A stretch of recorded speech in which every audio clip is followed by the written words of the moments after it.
بيبدأ مسلسلنا بسونج واللي شغال عامل توصيل وبيكون جاي برضه ورايح علشان يفاجئ حبيبته في عيد ميلادها.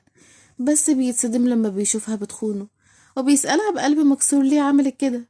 بتقوله علشان الفلوس وانه مجرد عامل توصيل مش هيعرف يعيشها.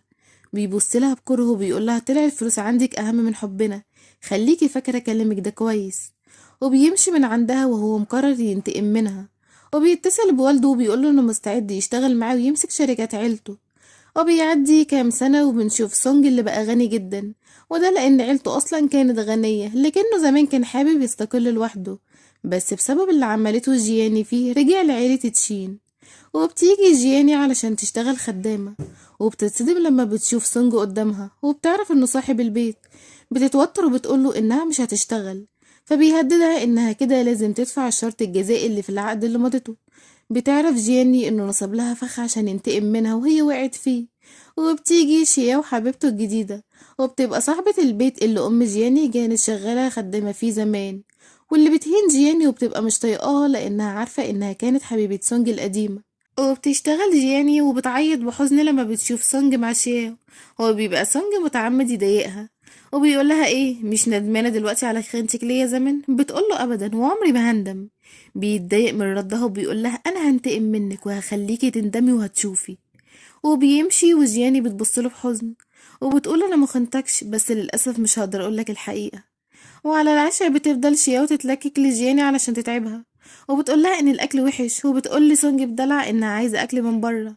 وعلشان ينتقم من رد جياني بيقولها ان هي اللي هتروح تجيب الاكل بنفسها لشياو. وبتبقى الدنيا برد جدا ومطره، لكن جياني بتضطر انها تروح. وهي راجعة بتقع من المطرة وبيقومها شخص وبتتفاجئ انه ريو، وده الشخص اللي سونج شافها معاه زمان وافتكرها بتخونه. وبيقرب ريو منها في نفس الوقت اللي سونج كان خرج علشان يطمن عليها بسبب الجو، لأن قلبه مطوعوش. بس شافها مع ريو وفكر إنها لسه على علاقة بيه، فبيمشي وهو متعصب. وبتزق جياني ريو وبتقوله إنها كانت مجرد تمثيلية بينهم زمان. قالها إنه عارف وبيهزر معاها بس. ولما بترجع البيت وبتديله الأكل بيرميه في وشها وبيفضل يزعق فيها وبيقولها هتفضلي طول عمرك مادية وبتاعت فلوس، مستعدة دايما تبيعي نفسك، انتي أحقر إنسانة شفتها. بس طالما كده يبقى انا اولى، ما انا غني برضو. وبيديها مبلغ كبير وبيقولها كل قطعة من هدومك هتقلعيها هديكي زيهم. وبيبقى قصده يهينها بس عشان جياني تضايقه بتعمل زي ما قالها، بس بيوقفها وبيبصلها باستحقار. وبيمشي وبتعيط جياني بحزن وبتفتكر قبل 3 سنين لما أمها كانت بتموت بسبب حادثة حصلت لها ولازم تعمل عملية، وبتجيلها شياو المستشفى وبتقولها إنها مستعدة تديلها الفلوس اللي عايزاها، وفي المقابل تخلي سونج يكرهها وتسيبه لأنها بتحبه وهي أولى بيه. وبتتفق مع ريو علشان يمثل مع جياني إنها بتخونه معاه. وبترجع للواقع وهي مقهورة على حبيبها، وبيتصلوا بيها من الملهى وبيقولوا لها ان سونج سكران جدا ولازم تيجي تاخده لان رقمها اللي كان موجود على تليفونه. فبتروح له وبتلاقيه سكران خالص وبيفضل يسألها بحزن ليه عملت فيه كده، ليه خانته وهو بيحبها. لحد ما بتضعف وبتقوله انها ما خانتوش ولسه هتكمل. بتوصل شياو وبتزقها بعيد عنه وبيغمى على سونج من كتر الشرب. وبتفضل شياو تزعق لجياني انها كانت هتقول الحقيقة، وبتهددها بوالدتها وانها هتموتها لو فكرت بس تعرفه الحقيقة او تقرب منه تاني. وبياخدوا سونج البيت واللي بيفضل يخرف باسم جياني وبتكون محتلة كل قلبه رغم اللي حصل.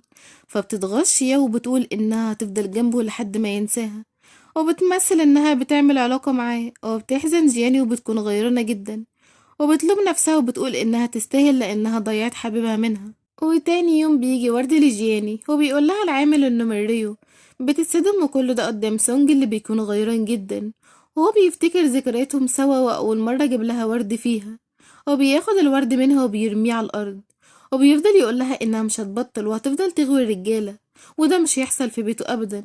وبيقول لها بغيظ انها ممنوع تخرج بدون اذنه طالما شغالة عنده. وبياخدها على اوضه وبيحاول يقرب منها بالعافية. وبيقول لها بغيرة ريو جابلك ورد ليه؟ بتقوله علشان هو صديقي، وبتبقى عايزة تضايقه. ساعتها بتقع صورة ليهم سوا كان شايلها، وبتسأله جياني ليه لسه محتفظ بيها. بيقولها بسخرية انها ما تحلمش حتى انه لسه بيحبها، هو بس نسي يرميها في الزبالة. فبتحزن وبتاخد الصورة قدامه وبتقطعها وبتقوله خلاص انا خلصتك منها زي ما انت عايز. وبيشوفوا مقابلة لريو بيقول فيها ان النهاردة عيد ميلاده، وهو هيقضيه مع حبيبته وإنه مرتبط بيها من 3 سنين.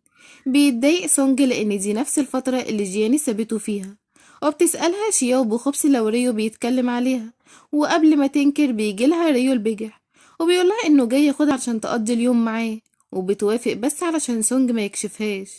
لكن سونج بيرفض يخليها تخرج بحجة انه مديرها، فبيتبارد ريو بيقوله خلاص هقضي اليوم معاكوا هنا واحنا صحاب من ايام المدرسة اكيد مش هترفض.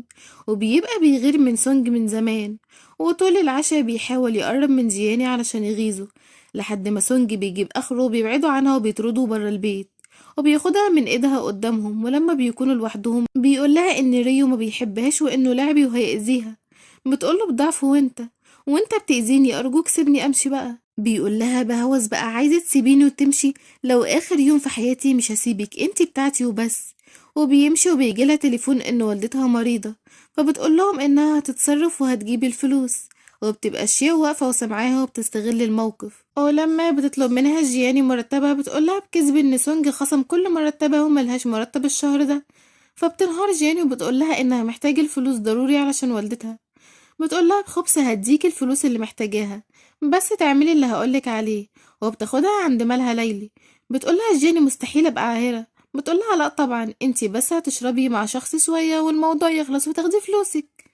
بتوافق جياني لما بتعرف انها هتشرب معاه بس، وبتدخل شياو معاها وبتعرفها على السيد هوانج، واللي بيعجب بجمال جياني وبيحاول يقرب منها، بس هي بترفض وبتفضل تشرب معاه لحد ما بيجي سونج، وبصراحة مش عارفة عارف مكانها منين.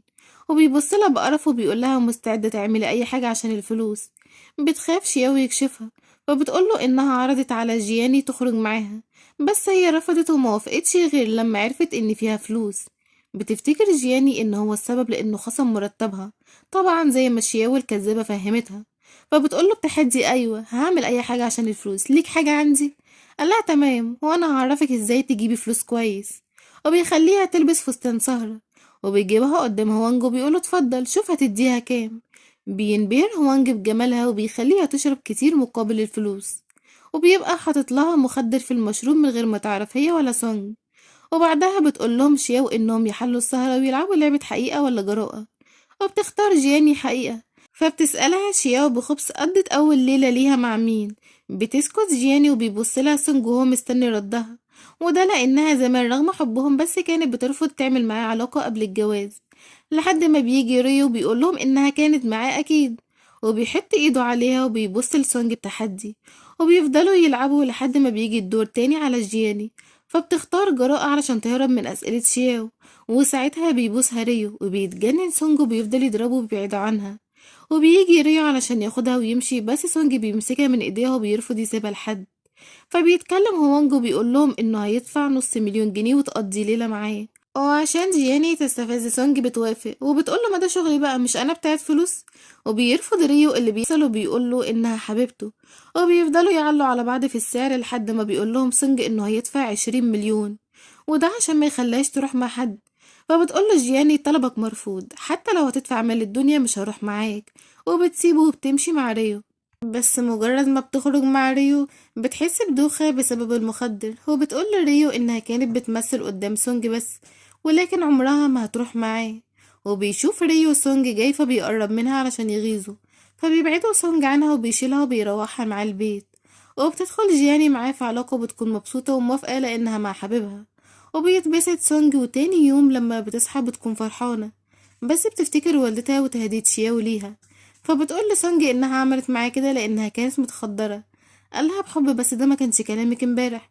بتقول له لا عملت كده علشان الفلوس. قالها انها كانت المرة الاولى ليها وانها كدبت عليه وقالت انها دخلت في علاقة مع ريو. بتقول له بيتهيألك بس.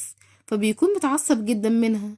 وهنا بتيجي الشو وبتشوفهم سوا، وبتفضل تهزق جياني وتتهمها انها عايزة تسرق خطيبها منها. وكل ده وسونج قاعد بيتفرج وبيكون فرحان فيها لانها خدعته تاني وهو بيحبها. وبيتصلوا بيها في المستشفى، ولما بتروح بيعرفها الدكتور ان امها احتمال تموت لانها ما بتستجيبش للعلاج، فبتترجاه يعمل اي حاجة. فبيقولها ان في دواء مستورد لو جابته ممكن يحسنها شوية، لكن الدواء بيكون غالي جدا. وهنا بيجي ريو بيكون شغال طبيب برضه، وبيعرف الدكتور يعمل اللازم وهو هيحاسب. بتشكره جياني وبتوعده إنها هتسدد له الفلوس، بس هو ما بيكونش فارق معاه لأنه معجب بيها بجد. وبتروح تدور على شغل علشان تديله ريو فلوسه، بس بتخبط بالغلط في بنت غنية وبتفضل البنت تتنمر عليها لحد ما بيجي سونج وبيزعق للبنت وبياخدها وبيمشي، وبيلومها إنها سابت البنت تهزقها علشان الفلوس، وبتقول لازم أمثل عليه علشان يكرهني أكتر. وبتقوله طبعا أنا بعمل أي حاجة علشان الفلوس، تحب تقضي ليلة معايا تاني مقابل مبلغ؟ بيتصدم سونج من ردها، ولكن علشان ياخد حقه بيوافق وبيديها مبلغ كبير وبيقولها إنها من النهاردة عشقته، وبياخدها البيت ولأنه برضه بيحبها ومش بيتون عليه بيروح يجيب لها الأكل اللي بتحبه، بس بيلاقيها تعبانة وبيغمى عليها. وفي المستشفى بيقول الدكتور إنها احتمال تكون حامل، فبيفرح سونج، لكن ريو بيجي وبيقول إن الطفل ده ابنه، وبيشدوا مع بعض لحد ما بتنهار جياني وبتخاف، وبيقول لهم الدكتور إنها ما طلعتش حامل أصلا. وبيمشي سونج وهو حزين، وبيقول ريو لجياني إنها حامل فعلا، بس رفض يقول قدام سونج وبيقول لها الأحسن تخبي عليه لأنه خاطب وعمل معاها علاقة بالغلط، ولو عرف أكيد هيجبرها تنزل الطفل. فبتخاف جياني على ابنها وبتسأل ريو بيساعدها ليه، فبيقول لها إنه معجب بيها بجد وعايزها تكون معاه، لكن جياني بترفض. وبتبقى شياو جت وسمعتهم وعرفت إن جياني حامل من سونج، وبتقرر إنها لازم تسقطها. وبتفوق والدة جياني لكنها ما بتتكلمش لسه بسبب أثر الخبط على دماغها، وبتفضل جياني جنبها وهي فرحانة لحد ما بتتصل الممرضة بشياو وبتعرفها إن الأم فائت. فبتخاف شياو وبتفتكر زمان لما عرفت إن جياني بتحب سونج، واتغاظت إزاي بنت الخدامة اللي شغالة عندهم تاخد حبيبها منها، وبتفكر بشر وبتحدف أم جياني من فوق السلم، وبتقع الأم على دماغها ومن ساعتها وهي في غيبوبة. وبترجع للواقع وبتفكر هتعمل ايه، وبتدي فلوس كتير للممرضة وبتخليها تدي للأم حقنة توقف قلبها، وفعلا ده اللي بيحصل وبتموت الأم. وبتنهار جياني وبتدخل في حالة صدمة، وبيفضل ريو جنبها وسونج شاكك في موت الأم، وبيعرف مساعده فبيقول المساعد إنهم دوروا في الموضوع وعرفوا فعلا إن الأم ماتت بحقنة غلط وكاميرات المراقبة ممسوحة. اتعصب سونج وقاله لازم نعرف مين عمل كده. وعند جياني لما بيسيبها ريو بتيجي مساعدة شيو وبتخدرها وبتاخدها علشان يعملوا لها عملية إجهاض، وبتفوق جياني وبتصرخ وهي خايفة، بس بيجي ريو بيلحقها وبياخدها بيته علشان تكون في أمان، وبتقوله إنها شاكة في موت أمها. قالها وأنا كمان لأن في ممرضة اختفت من يوم وفاة أمك، وحاسس إن سونج ليه يد في ده. بتقوله بسرعة مستحيل حتى لو بيكرهني أنا عارفاه كويس. قالها زمان أمك كانت خدامة في بيت عيلة شياو، ويوم الحادثة كل كاميرات المراقبة اتعطلت، أكيد مش صدفة، وبرضه مش صدفة لما تحتاجي فلوس ساعتها تلاقيها بتديهالك. قالت له صح، يبقى أكيد هي اللي قتلتها لما عرفت إنها فاقت لأنها خافت سرها يتكشف. قالها وأكيد سونج متفق معاها، ما هي خطيبته. قالت له لا لا هو ما عملش كده. وهنا بيوصل سونج وبياخد جياني معاه بالعافية، بترضى هي انها تروح معاه لانه هددها انه هيأذي ريو لو ما جاتش معاه، وبيحبسها في الأوضة وبيقول الخدم يهتموا بيها كويس. ولما بيمشي بترفض شياو تخلي الخدم يدخلوا أي أكل أو مية لجياني، وبتبقى عايزة تموتها. وبنروح لسونج اللي بيفضل يشرب ويسكر، وهو بيفتكر جياني لما دفعت على ريو لحد ما بيقوله النادل ان بقاله 3 أيام هنا وعمال يشرب، فبيتصدم لأنه محسش بالوقت. وفي نفس الوقت ده بتكون جياني تعبت جدا من قلة الأكل والشرب، وبيتصل المساعد بسونج وبيعرفوا إنهم قدروا يرجعوا كاميرات المراقبة قبل 3 سنين، وشافوا إن شياو هي اللي زقت أم جياني، فصدم سونج وخاف لا تأذي جياني وجري على البيت بسرعة. وبتكون شياو دخلت لجياني اللي بتتهمها إنها قتلت والدتها، وشياو بكل بجاحة بتقولها أيوة وإن سونج هو اللي عمل كده علشانها، ما هي خطيبته بقى. وبتفضل تضرب في بطنها وبتاخدها معاها على سطح الفيلا، وبيوصل سونج ومش بيلاقيها وبيشوف الدم على الأرض، وبيروح يدور عليها لحد ما بيلاقيهم. فبيقول لشياو إنه عرف كل حاجة وإن هي اللي زقت العمة زمان، وكمان دفعت الرشوة للممرضة من الكارت بتاعه علشان تورطه، وإن هي اللي قتلت الأم. بتخاف شياو لما بتعرف إنها اتكشفت، وبتفرح جياني إن حبيبها بريء، وبيقول لها سونج إنه دايما بيحبها وعمره ما كان هيأذي أمها. وبتكون لسه هتحكيله على تهديد شياو ليها زمان واللعبة اللي عملتها علشان يكرهها، بس شياو بتهدده بجنون إنها ترميها من فوق، وبتقولها بحقد إنها بتكرهها لأنها دايما كانت أحسن منها وخدت حبيبها منها رغم إنها بنت الخدامة. وبتمسكها وبتزقها وبيقعوا الاتنين سوا. بتموت شيا وبتتنقل جياني للمستشفى، وبيكون ريو هو الدكتور المسؤول عن جراحتها. بيترجاه سونج ينقذ حبيبته، فبيستغل ريو الموقف وبيقوله موافق بس بشرط لما تفوق تسيبها. وعلى فكرة الطفل اللي في بطنها ده ابني أنا، وهي كانت حامل قبل ما تدخل في علاقة معاك. ما بيصدقوش ريو وبيفضل جنب جياني لحد ما بتفوق، فبيفرح وبياخدها في حضنه بحب، وبيقول لها إنه آسف لأنه ظلمها زمان، هو ما كانش يعرف الحقيقة، وإنه السبب لأنه خبى عليها من الأول إنه غني، هو اللي ساعتها كانت هتاخد الفلوس منه وما كانش كل ده هيحصل. بس جياني بتبصله باستغراب وبتبعده عنها وبتقوله انت مين. بيتصدم سونج وبيجي ريو، وبيقوله إن جياني عندها فقدان ذاكرة من أثر الوقعة، وبيقول ريو لجياني إن هو حبيبها وإنها حامل في ابنه، فبتصدقه وبتقوله إنها فاكراه شوية. فبيبصلها سونج بحزن إنها نسيته وافتكرت ريو، وبيمشي وهو مقرر إنه يسيبها للشخص اللي بتحبه. بس مع الوقت بتفضل جياني تفكر في سونج وما بتبقاش متقبلة ريو، وبتستغرب نفسها، وبيفاجئها ريو إنهم هيتجوزوا أول ما تخرج لأنها حامل، فبتضطر توافق لأنها مش فاكرة حاجة. ويوم الفرح بيروح سونج يحضره وهو حزين علشان حبيبته، لحد ما بتشوفه زميلة ليه من أيام الدراسة، وبتقوله إنها عايزة تعرفه حاجة، وهي إن ريو وجياني ما حصلش ما بينهم حاجة. بيقولها إزاي وانت عرفتي منين؟ بتقوله أنا كنت شغالة في فندق، وفي يوم شفت شياو وجياني سوا وبيتكلموا، وكانت شياو بتقولها إنها لازم تمثل مع ريو إنها في علاقة معاه علشان تكرهها، وساعتها هتديها الفلوس عملية والدتها. بيتصدم سونج وبيعرف إن الطفل ده ابنه، وهو إن أول راجل في حياة حبيبته في نفس الوقت اللي بيتجوزوا فيه جياني وريو. بس أبو شياو بيجي وبيقولها إنها السبب في موت بنته، وبيمسكها وبيحط السكينة عليها، بس بيجري سونج عليه وبيوقفه، لكن الأب بيقوله إنه هيقتلها علشان يكسر قلبه زي ما موت بنته. بس سونج بيزقه بعيد عنها، وبتقع جياني وراسها بتتخبط، وبتفتكر كل حاجة وبتجري على سونج حبيبها وبتقوله إنها افتكرته. وبيجي أبو شياو من وراهم وبيطعنه، فبتصرخ جياني عليه وهي مرعوبة عليه. وفي المستشفى بتعتذر جياني لريو وبتقوله إنها بتحب سونج وهتفضل تحبه لآخر يوم في عمرها، فبيبصلها بحزن وبيقولها إنه موجود دايما لو احتاجت له، وبيتمنى لهم السعادة وبيمشي. وبيفوق سونج وبياخدها في حضنه وبيطلب منها تتجوزه، فبتفرح جدا وبتقوله إنها موافقة طبعا، وبعدين ابنهم جاي في الطريق ولازم يتجوزوا، وبيوعدها انه هيفضل جنبها دايما ومش هيسيبها ابدا. ولحد هنا بيخلص مسلسلنا، اتمنى يكون عجبكم، ما تنسوش اللايك والاشتراك في القناة، واكتبوا لي رأيكم في الكومنتات، استنوني في ملخص جديد. باي باي.